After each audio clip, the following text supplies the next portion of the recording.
Fala pessoal, estamos aqui para mais um vídeo para falar agora sobre a M. Dias Branco, seguindo com os nossos resultados de 2019. Bom, a M. Dias é uma empresa que deu uma assustada nos acionistas, no ano de 2019. Já vai ver que foi um resultado não muito bom, bem abaixo do que a empresa vinha entregando, nos últimos anos. Principalmente por conta do mercado que não está muito favorável. Os custos, tem uma pressão muito grande nos custos, como a gente está vendo em várias empresas, mas a M. Dias em especial, o dólar impacta várias das matérias-primas, principalmente o trigo, que é o maior custo da empresa. Mas enfim, no quarto trimestre de 2019, até que ela deu uma melhorada, melhorou bem o operacional frente aos outros meses do ano. Claro que quando comparando aqui com o ano anterior, fica meio fora da realidade, mas enfim, a gente vê aqui o quadrinho, que, vamos por partes, no acumulado do ano, de fato, vai ficar um ano fraco. A receita praticamente flat, EBITDA com a queda importante, 17%, e lucro líquido mais ainda. Na verdade, isso, lucro líquido 23% de queda. Mas olhando a evolução ao longo do ano, vamos comparar aqui com o terceiro trimestre de 2019, a gente vê um crescimento de receita, volume ali na casa dos 10%, o que é bom, sempre bom. A empresa perdendo market share, já falo mais sobre isso, mas enfim, o lucro já veio bem melhor. Claro, tem um não recorrente aqui nesse lucro e incomoda um pouco a empresa não deixar bem claro esse não recorrente. Eles explicam que tem um não recorrente, mas poderia ter colocado um lucro líquido ajustado ou recorrente, alguma coisa assim. Passaria um sinal de um pouco mais de transparência, mas enfim. O resumo é que melhorou um pouco os resultados. A gente já vai ver um pouquinho melhor isso ao longo do ano, mas ainda não está aquelas coisas. Então aqui a gente vê a evolução da receita, uma coisa que eles comentaram bastante, e isso de fato eles conseguiram fazer bem, que foi voltar a normalizar as receitas da empresa. Eles estavam com receitas muito irregulares por conta dos estoques nos revendedores. Como ela... É a questão do sell-in e sell-out que eu estava explicando. Como ela não vende direto para o consumidor, ela vende para um varejista que vai vender para o consumidor. Estava acontecendo que ela fazia as vendas, o comércio ficava com estoque, e aí quando o comércio terminava o estoque, voltava a comprar. Então o M. Dias ficava meio perdido, então eles fizeram um movimento. Vai ter um gráfico bom aqui, esse aqui, para reduzir os estoques na mão aí do varejista, para que ela conseguisse gerenciar melhor preço, mix, essas coisas, Então a gente vê aqui que numa média, a segunda metade do ano, os estoques foram bem mais baixos, tanto aqui biscoito quanto massa. A média de dias de estoque baixou, e aí ela consegue fazer isso aqui, diminuir um pouco essa porcentagem de desconto, de evolução, porque ela está mais perto ali das vendas, Então, nisso a empresa conseguiu fazer bem, melhorar bem ao longo do ano. O segundo semestre ficou bem melhor. Aqui a gente vê a evolução da receita, A receita subiu até um pouquinho, Veio interessante, recuperou um pouquinho das vendas, no volume. Em preço ainda não.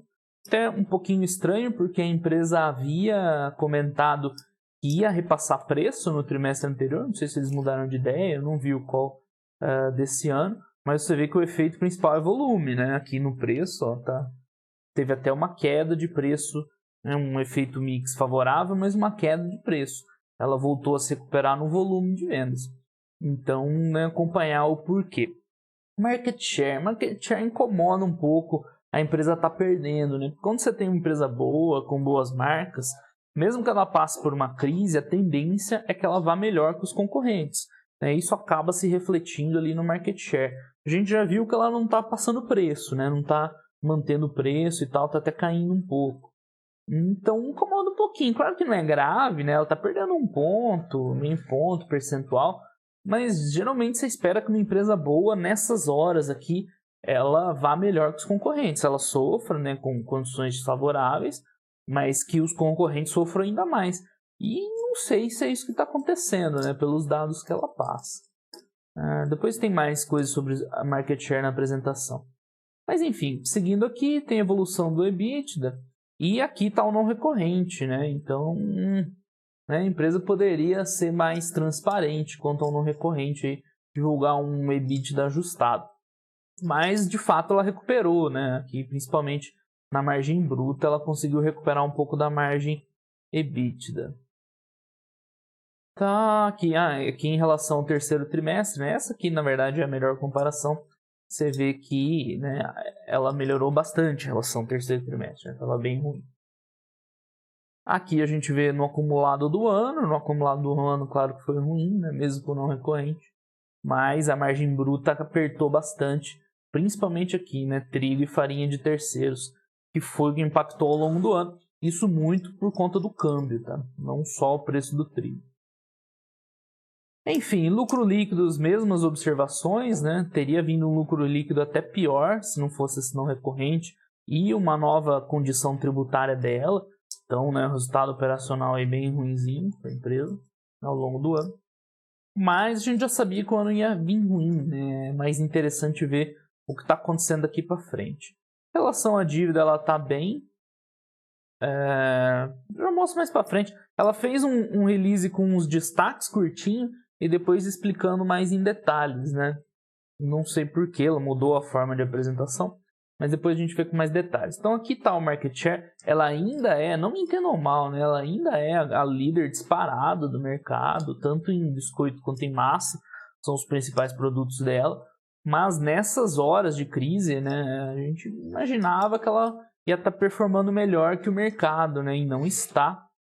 E a gente já viu que não é por conta de manter preço, né? Então, um ponto a se acompanhar ao longo do tempo, embora ainda não seja nada muito relevante. A gente vê a evolução dos canais de venda, nada muito grande para chamar a atenção.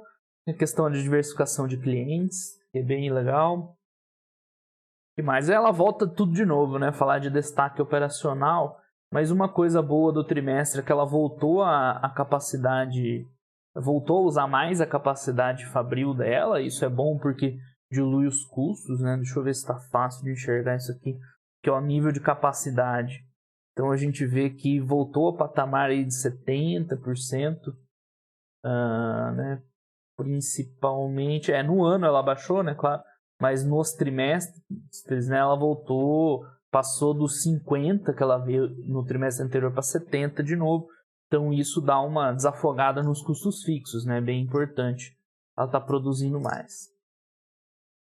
O que mais? Farinha e farelo e tal. Verticalização, ponto importante para a empresa, né? Fundamental nessa época de custos altos, né? De pressão de custo. Ela terminou um moinho aqui em Bento Gonçalves, que melhorou ainda mais a verticalização dela de uso de farinha, né? Ela precisa comprar agora bem pouco de farinha de terceiros, que é muito bom para a empresa, então ponto positivo, né? De gordura já era bem alto. Então, mais um ponto legal. O que mais de receita e detalhes? Aí vai falar mais sobre as marcas. Vamos passar que tem umas coisas que eu quero mostrar mais para frente. A receita a gente viu que se recuperou. Nesses gráficos dá para ver bem, né? Como veio o primeiro trimestre muito ruim, aí o segundo e o terceiro não foram aquelas coisas, o quarto até que veio melhor, né? Veio melhor sim do que o resto do ano. E uma questão importante nas vendas por região, como a participação aí principalmente do Sudeste tem aumentado, então isso é bom para a empresa, né? Dá uma dividida melhor nas vendas, já que ela sempre foi mais forte no Nordeste. Agora o Sudeste principalmente está compondo um pouco mais, né, das vendas. Bom, aqui vai ter agora produto por produto, né? Biscoito, massa. Você vê mais ou menos o mesmo desenho, né? O primeiro trimestre ruim, aí o segundo, terceiro um pouquinho melhor e o quarto já num patamar melhor, né? Mais ou menos o mesmo desenho aí para todos os produtos. Custos. Aqui chegamos num slide chave para a empresa, para entender por que 2019 foi ruim, né? Comparando ano contra ano, o custo total, de matéria-prima, que é o principal, a gente vê que ele era 42% da receita líquida, foi para 44%. Né? O de matéria-prima, o custo total foi de 66% para 69%. Então, a pressão nos custos foi um dos principais motivos que apertou o resultado da M. Dias em 2019. Por outro lado, esse foi um dos principais motivos que melhorou o resultado no quarto também. Então a gente vê aqui, ó, vamos comparar com o terceiro de 2019, que é o mais próximo. Você vê que, né, na verdade caiu um pouquinho, né, de 43,9 para 43,7 custo de matéria-prima, e o total caiu de 70 para 68. Né, mas crescendo a receita e o custo se mantendo, a empresa ganhou margem bruta e ganhou fôlego. Então, nesse ponto, né, os custos deram uma aliviada no quarto trimestre, principalmente, né, de novo falando em trigo, que é o principal custo dela. Você vê que ele até aumentou um pouco o preço, mas o câmbio não pressionou tanto no trimestre, né? E aí já aparece uma preocupação para esse ano de 2020, que a gente já sabe que o câmbio disparou. Mas enfim, 2019 teve pressão nos custos, aliviou um pouco no quarto trimestre, e o cenário para 2020 não é legal, né? Porque a gente já viu, né? O dólar está aí disparando, passou de 4,50 já, então é bem possível que a M. Dias reviva esse cenário de pressão nos custos aí no começo de 2020. O cenário não é legal. E a gente vê o preço médio de aquisição da empresa. Eu queria de verdade entender isso aqui. Vou dar uma olhada no call depois, porque que ela tem essa questão de óleo de soja tão baixo. Não sei se ela já tinha em estoque. Ó, os dois óleos, né, de soja e de palma. Queria dar uma entendida nessa parte aqui. O porquê o dela está abaixo do mercado. O mercado deu essa disparada e o dela não. De fato, né, no release eles não explicaram. Não sei se explicaram lá na apresentação. Enfim, o lucro bruto ele segue esse mesmo roteiro aí que eu falei. Primeiro trimestre bem ruim, recuperação e agora um já bem decente. As despesas operacionais, a empresa fez um bom trabalho, né? Aumentaram 5,2% ano contra ano. Tá bom, né? Mais ou menos em linha com a inflação. Né? Segurou um pouco menos que as vendas. Então, aqui, nessas despesas operacionais, que você vê empresa boa conseguindo segurar na hora da crise. A M. Dias fez um trabalho ok. Né? A Grendene a gente viu segurar bastante aqui para melhorar o resultado da empresa na crise. A M. Dias foi, né, razoável nisso, não deixou disparar, mas também não conseguiu, né, controlar um pouquinho melhor. A gente vê que a evolução aqui de trimestre, né, para o último trimestre foi bem boa, 0,7%, e deu uma diluída melhor já nessas despesas, né, 24% da receita, enquanto o ano estava em 26%, quase 27%. Aqui a evolução das despesas, né, a gente vê, de novo, né, caindo despesa em marketing, não é o melhor ponto para tirar, né, mas enfim, faz parte. Frete também acaba impactando a empresa, que é uma coisa que não está muito legal no momento. Bom, o resultado financeiro um pouquinho pior, né? Já que ela teve um saldo médio de dívida mais alto em 2019, embora ela já diminuiu essa dívida, né? Ela já pagou mais, só que ela teve ao longo do ano, enquanto em 2018 ela apareceu só, né, mais para o final do ano por conta da compra da Piraquê. Ação tributária, parece que ela está conseguindo pagar menos imposto agora, porque tem uma nova lei complementar aqui e tal. Não sei se isso aqui vai ser perene ou não, mas de qualquer forma é uma ajuda bem-vinda, né? Já quebrou um galinho ali para ela. Tá, tem a amortização do ágio de aquisição da Piraquê. E de novo, né, o EBITDA de lucro líquido, de novo, né, a empresa podia ter colocado um ajustado, um recorrente, porque aqui não dá para ver a noção do quão ruim foi o ano. Ou melhor, dá, mas foi pior que isso, na verdade, né? Se descontar o efeito lá do não recorrente tributário, né? Aqui a gente vê um quarto trimestre bem melhor, né? Tanto em lucro quanto EBITDA, mas tem uns 80 milhões aqui no lucro que é não recorrente, né? Então estaria melhor, mas não tanto. Né? É isso, a dívida, como eu comentei, a empresa... não, isso aqui é capitalização, a dívida está aqui.